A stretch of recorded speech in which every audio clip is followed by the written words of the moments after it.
اب فقہا میں جو اس کی ایگزامپل میں نے دیا، اب آگے دیکھیے یہ اہل الرائے اور اہل الحدیث کی. حجاز کیا ہے کہ جس میں مکہ اور مدینہ، تو اس علاقے میں زیادہ تر اہل الحدیث ہی تھے. اہل الحدیث وہ حضرات تھے کہ جو دیکھتے کہ ہاں جی رسول اللہ صلی اللہ علیہ وسلم نے اور صحابہ کرام نے کیسے عمل کیا، تو وہی اسی پہ زیادہ غور کرتے اور اس پہ عمل کرتے تھے. تو زیادہ تر حجاز. اچھا، عراق کے لوگ وہ اہل الرائے تھے کہ جو اس میں لاجیکلی بھی سوچتے ہوتے تھے چیزوں کو.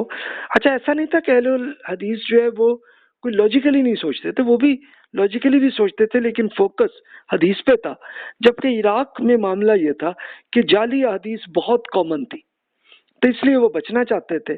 وہ چاہتے تھے کہ نہیں جی صرف ہم اتھینٹک احادیث پر ہی غور کریں. تو وہ ظاہر ہے کہ اس میں کم ملتی تھی، اس لیے لاجیکلی زیادہ سوچتے تھے، اور ایک دوسرے سے سب میں دوستی بھی رہتی تھی، اختلاف بھی ہوتا تھا، گفتگو بھی ہوتی تھی. آپ نے سنا ہی ہوگا کہ جو پہلے میں نے عرض کیا تھا کہ ایک مناظرہ اس زمانے میں کیا ہوتا تھا. آج کل تو مناظرہ ہوتا نا کہ دو مولویوں میں لڑائی آپس میں کرنے کی، اور اس میں ان کے بھی مرید بیٹھے ہیں، ان کے مرید بھی، اور آپس میں ایک دوسرے پہ گالیاں بھی کر رہے ہیں اور لڑائی بھی کر رہے ہیں. تو اس زمانے میں یہ نہیں تھا.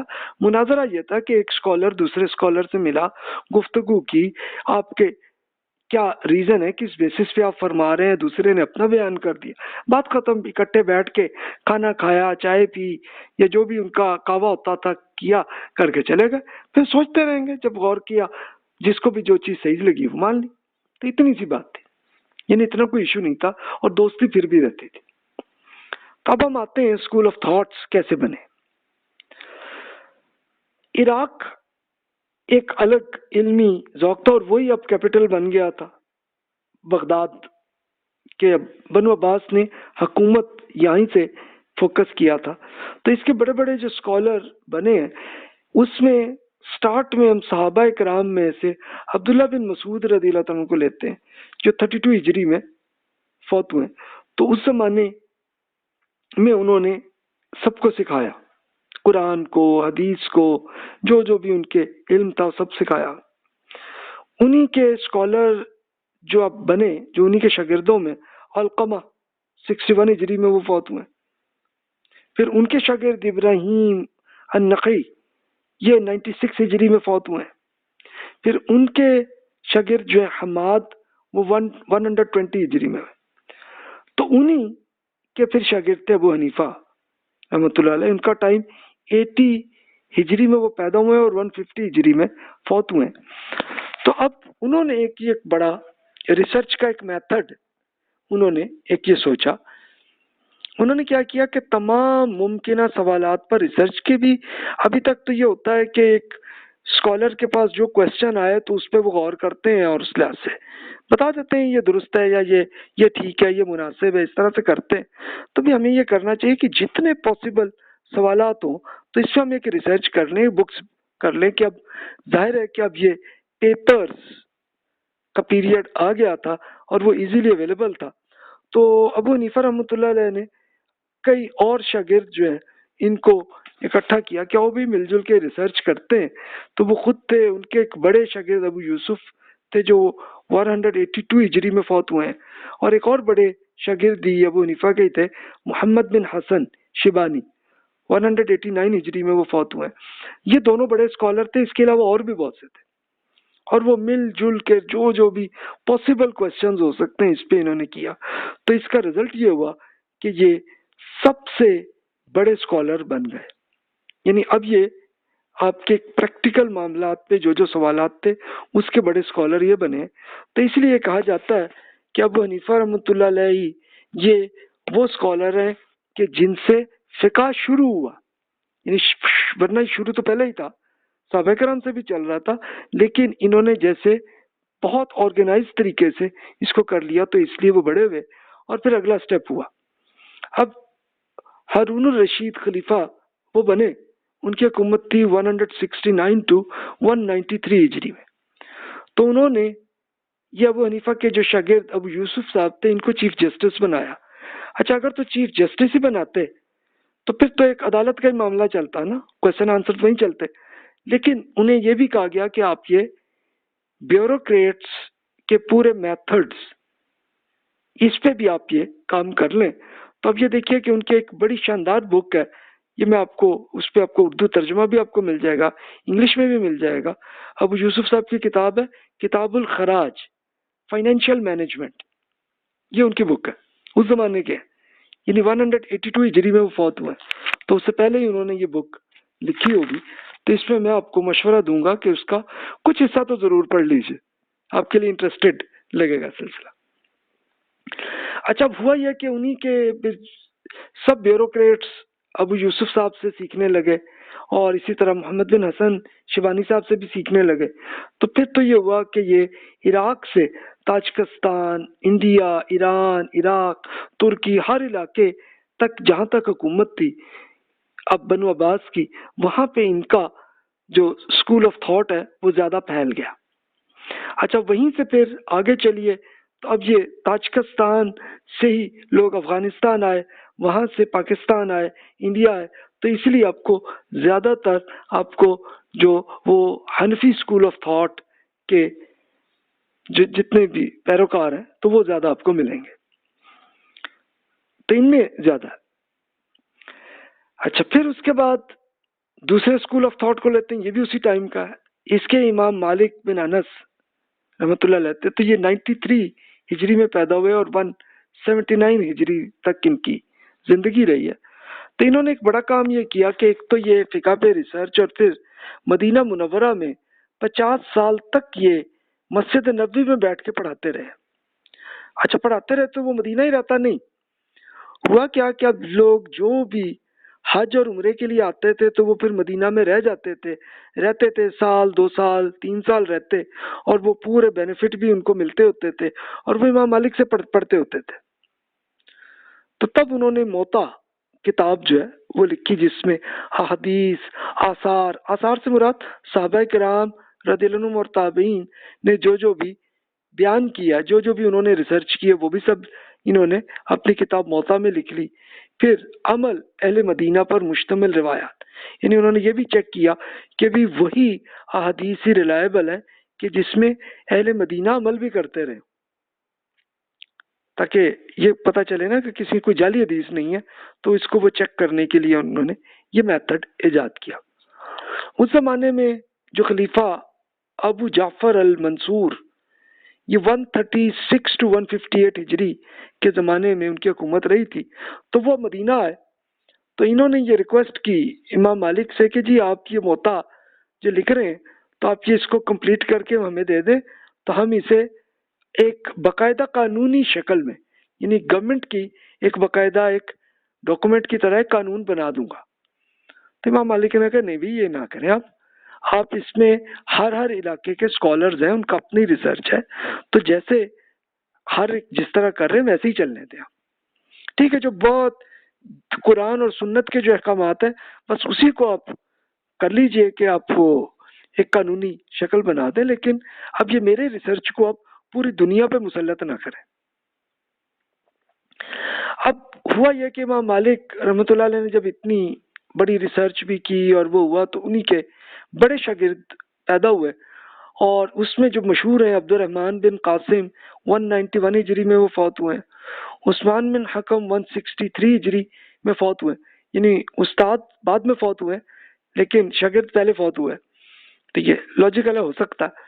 اچھا، پھر ایک بڑے قاضی اسد بن فرات، تو یہ 212 ہجری تک ان کی زندگی رہی ہے، یعنی 142 ہجری میں پیدا ہوئے ہیں اور 222 میں فوت ہوئے ہیں۔ تو انہوں نے یہ کیا تھا کہ وہ ایجپٹ کے قاضی تھے اور وہ امام مالک سے انہوں نے سیکھا تھا، تو وہیں سے پھر لیبیا، تیونس، مراکش اور دیگر جزائر تک انہوں نے زیادہ ڈیٹیل سے امام مالک کے پورے فقہ کو پھیلایا ہے، تو وہ شاگرد بہت زیادہ بنے۔ اور یہ اسد بن فرات ہی وہ جنرل بھی تھے ملٹری کے کہ جنہوں نے پورے جزیرے بہت سارے انہوں نے فتح کیے تھے، تو اس لیے وہاں پہ زیادہ پھیلا۔ اچھا، دوسری طرف پھر یہ ہوا کہ خلیفہ عبد الرحمن دوم، یعنی نمبر 2 عبد الرحمن، جو اسپین کے خلیفہ بنے تھے، انہوں نے چیف جسٹس یحییٰ بن یحییٰ اللیثی یہ 234 ہجری میں وہ فوت ہوئے، تو اس سے پہلے کے زمانے میں جب چیف جسٹس بنے ہیں تو پھر امام مالک کا جو اسکول آف تھاٹ ہے وہ زیادہ پھیلا، اور وہاں سے پھر یہ پورے افریقہ اور اسپین اس میں بہت پھیلا۔ تیسرے اسکول آف تھاٹ کو لے لیں، فقہ شافعی۔ اس کے بڑے اسکالر امام محمد بن ادریس شافعی ہیں جو 150 ہجری میں پیدا ہوئے ہیں اور 204 ہجری میں فوت ہوئے۔ یہ غزہ آپ نے سنا ہوگا اخبارات میں، یہ آج کل تو اسرائیل میں ہے اور یہ فلسطین کا ایک حصہ تھا، تو غزہ کے رہنے والے تھے، پیدا وہاں ہوئے تھے، لیکن پھر مدینہ منورہ میں آئے، مکہ میں آئے، عراق میں آئے، اور انہوں نے امام مالک کے شاگرد بنے۔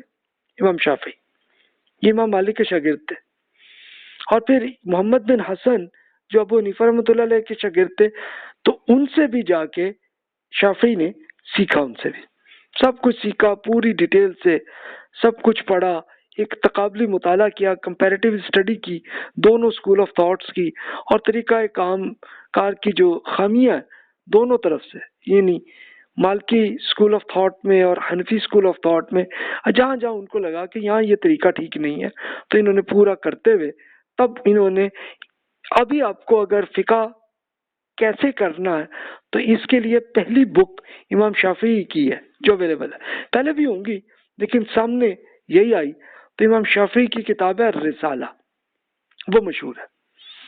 اچھا ہوا کیا کہ وہ پھر عراق سے ان کی عرب میں بھی خیر گورنمنٹ کی جاب ملی تھی، لیکن پھر ان کا کوئی اختلاف ہی رہا گورنر سے، چھوڑ کے وہ چلے گئے ایجپٹ میں، تو پھر مصر، سوڈان، کینیا، تنزانیہ، ان ممالک میں زیادہ ان کا اسکول آف تھاٹ پہنچا کہ شاگرد ان کے وہاں بنے ہیں نا، اور وہیں سے پھر یہ سمندری سفر کے ذریعے Sri Lanka, India, Malaysia, Indonesia, ان میں ان کا اسکول آف تھاٹ جو ہے پھیلا۔ ملیشیا اور انڈونیشیا میں تو میجورٹی وہ شافعی اسکول آف تھاٹ کے پیروکار ہوتے ہیں۔ سری لنکا اور انڈیا کے وہ علاقے کے جو این سمندر کے پاس ہے تو وہاں پہ آپ کو شافعی اسکالرز ملیں گے، بلکہ ایون آپ کو کراچی میں بھی کچھ شافعی اسکول آف تھاٹ کے کچھ لوگ ملیں گے آپ کو، اس حد تک ہے۔ چوتھا اسکول آف تھاٹ کو لیں، حنبلی، جو امام احمد بن حنبل رحمۃ اللہ علیہ جنہوں نے 169 میں پیدا ہوئے اور 241 ہجری میں فوت ہوئے، تو انہوں نے مسند احمد بن حنبل، یعنی انہوں نے احادیث کو سب کو اکٹھا کیا، تو 55,000 کے قریب روایات ہیں جو انہوں نے اکٹھی کی ہیں۔ تو آزادی فکر میں استقامت ان میں رہی ہے، اور ایک بڑا ڈیزاسٹر احمد بن حنبل رحمۃ اللہ علیہ نے سنبھالا۔ ایشو کیا تھا؟ یعنی ایشو یہ ہم فلسفے میں تفصیل سے ڈسکس کریں گے، نہیں بس صرف اتنی بات تھی کہ مامون الرشید کی حکومت بنی تو انہوں نے یہ چاہ کہ جو ان کا اسکول آف تھاٹ ہے، جو وہ سوچ رہے ہیں سارے لوگ ویسے عمل کریں، تو انہوں نے اور تو کچھ نہیں کیا، بیوروکریٹس کو کہا کہ لازمی اسی طرح ہی تم سمجھو، ایسے ہی کرو۔ اچھا چل جاتا معاملہ، ایسے ہی تھا، لیکن اس کے بعد جب اب جو خلیفہ حکومت میں آئے تو وہ ذرا کوئی اتنے کو پڑھے لکھے بھی نہیں تھے، انہوں نے زبردستی اس کو کر لیا اور ایک ایک اسکالر کو کہا ہاں بھی اسی طرح سے سوچو۔ تو احمد بن حنبل اور کچھ اور اسکالرز نے انکار کیا کہ نہیں جناب، اب آزادی فکر کو اب چھوڑیں، اسی طرح ہم آزادی سے ہم سوچ سکیں۔ تو تب پھر احمد بن حنبل رحمۃ اللہ علیہ کو اچھے خاصے کوڑے جو ہیں وہ ان کو بھی مارے گئے سزا کے طور پہ، لیکن انہوں نے برداشت کی اور کہا کہ نہیں جی ہم یہ آزادی فکر کو پھر بھی میں رکھوں گا۔ تو اب وہ خیر حکمران تو فوت ہو گیا، اب نیا ہے تو اس کو افسوس بڑا ہوا، بڑی ان کی عزت ہوئی، لیکن ان کا رزلٹ ہوا کہ پورے عراق میں اتنی ان کی عزت ہو گئی کہ 241 ہجری میں جب وہ فوت ہوئے تو ان کی نماز جنازہ کے لیے اتنا بڑا رش تھا کہ پورے روڈ جو ہیں وہی بلاک ہو گئے تھے صرف نماز جنازہ کے لیے، اور لوگوں کو پھر اور جگہ نہیں ملی تو کشتیوں پہ بیٹھ کے انہوں نے ان کی نماز جنازہ پڑھی، اس حد تک ان کا سٹیٹس رہا۔ تو پھر عراق اور نجد میں ان کا فروغ رہا۔ نجد کیا ہے کہ یہ سعودی عرب کا یہ ایریا ہے کہ جو آج کل ریاض سے لے کے کویت تک کا جو ایریا ہے، تو یہ اس میں حنبلی اسکول آف تھاٹ وہاں زیادہ پھیلا۔ اچھا، ایک اور اسکول آف تھاٹ لینے ظاہری، امام داؤد ظاہری، یہ 200 to 270 ہجری کے، تو ان کی ایران اسپین میں اسکول آف تھاٹ زیادہ پھیلا، لیکن پھر ختم بھی ہو گیا، یعنی اس کے بعد اتنے اسکالرس اتنے بنے نہیں سکے۔ اچھا، اب یہ ظاہر ہے کہ یہ کوئی دینی کام نہیں تھا، یہ انسانی ریسرچ تھی، تو ریسرچ میں انسان میں اختلاف ہو سکتا ہے، ہوتا ہوگا۔ پھر ایک بڑا اسکول آف تھاٹ ہے فقہ جعفری، اس کے لیے منسوب ہے کہ امام جعفر صادق رحمۃ اللہ علیہ 83 ہجری میں پیدا ہوئے، 148 ہجری تک ان کی زندگی رہی ہے، اور یہ امام جعفر صادق جو ہیں یہ حضرت حسین رضی اللہ عنہ کے پڑپوتے ہیں، تو ان کا ایک بڑے اسکالر تھے، اور وہ زیادہ تر عراق میں رہتے تھے، اور ان کا رہا۔ تو پھر اس کے بعد شیعہ حضرات کے جو اسکالرز وہ زیادہ تر یہی اس کو اپنا فقہ جعفری ہی کہتے ہیں، کیونکہ سب سے بڑے اسکالر امام جعفر صادق رحمۃ اللہ علیہ تو انہی کے نام پہ منسوب ہوتے ہیں۔ تو لیکن جو شیعہ اسکالرز جو مختلف علاقے میں آئے تو اور زیادہ تر ایران اور عراق میں تھے، تو ان کے کچھ اسکالرز نے بکس لکھی ہیں، جیسے ابان بن تغلب 141 ہجری میں فوت ہوئے ہیں، وہ حمران یہ 130 ہجری میں فوت ہوئے ہیں، زرارہ بن الاعین 148 ہجری میں فوت ہوئے ہیں، جابر بن یزید الجعفی 128 ہجری میں فوت ہوئے ہیں، مومن طاق اور ہشام بن حکم یہ 179 ہجری میں فوت ہوئے ہیں۔ تو یہ بڑے اسکالرز ہیں، تو اچھا وہ انہی کی بکس میں تو وہ وہی بیان کرتے ہوتے ہیں کہ یہ جعفر صادق رحمۃ اللہ علیہ نے اس میں یہ فرمایا، وہاں پہ مل جاتا ہے۔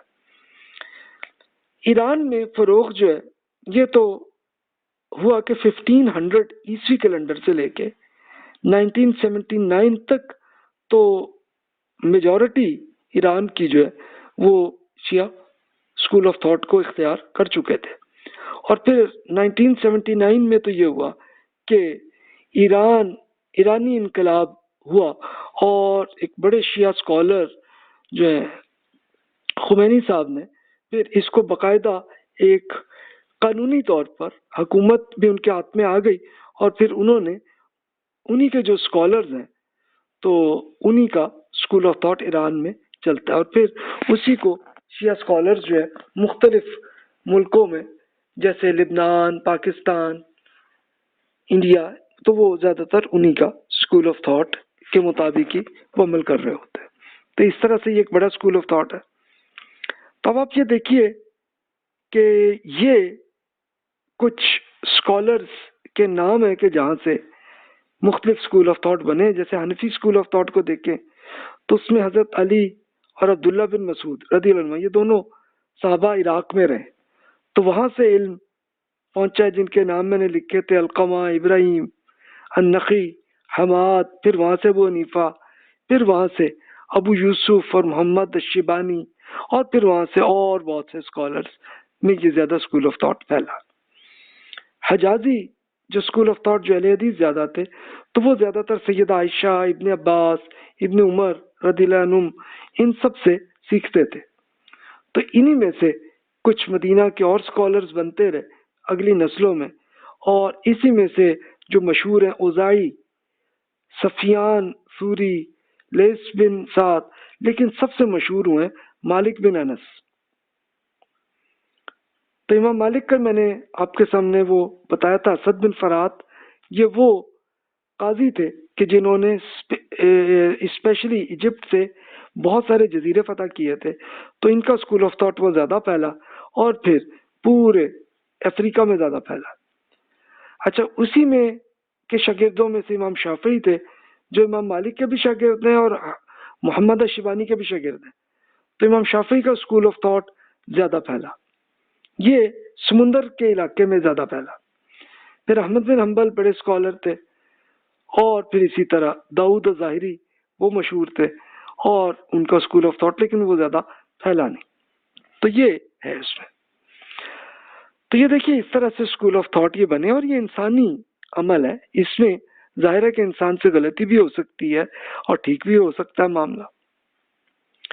تو یہ دیکھیے کہ کچھ اسکالرز اور مزید جو اسکول آف تھاٹ بنے ہیں، فقہ زیدی، تو امام زید بن علی ایک بڑے اسکالر ہیں، 75 ہجری ٹو 122 ہجری کے ہیں، یعنی یہ حضرت علی رضی اللہ عنہ کے پوتے یہ بزرگ تھے.